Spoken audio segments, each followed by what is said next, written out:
মুহূর্তে যে বড় খবরের দিকে নজর রাখছি, বামফ্রন্টের প্রার্থী তালিকা ইতিমধ্যেই ঘোষণা হয়ে গেছে। আমাদের আরো একবার জানিয়ে রাখি, বামফ্রন্টের প্রার্থী রাজেন্দ্র রিয়াং তিনি লড়াই করবেন পূর্ব ত্রিপুরা আসন থেকে। বাম প্রার্থী রাজেন্দ্র রিয়াং পূর্ব ত্রিপুরা আসন থেকে লড়াই করবেন। সাংবাদিক সম্মেলন করে সেই জানিয়েছেন জিতেন্দ্র চৌধুরী। আমাদের এই মুহূর্তের বড় খবর দিকে নজর রাখছি। আমরা আরো একবার জানিয়ে রাখবো, বামফ্রন্টের প্রার্থী তালিকার নাম ইতিমধ্যে ঘোষণা হয়ে গেছে।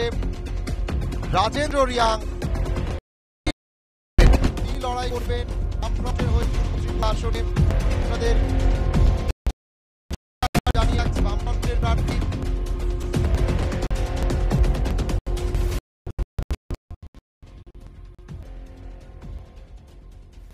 বামফ্রন্টের প্রার্থী রাজেন্দ্র রিয়াং লড়াই করবেন পূর্ব ত্রিপুরা আসনে।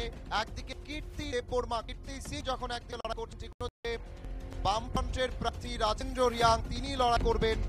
আমাদের আরো একবার জানিয়ে রাখবো, বামফ্রন্টের প্রার্থী নাম ঘোষণা করে দিয়েছেন জিতেন্দ্র চৌধুরী সাংবাদিক সম্মেলন করে।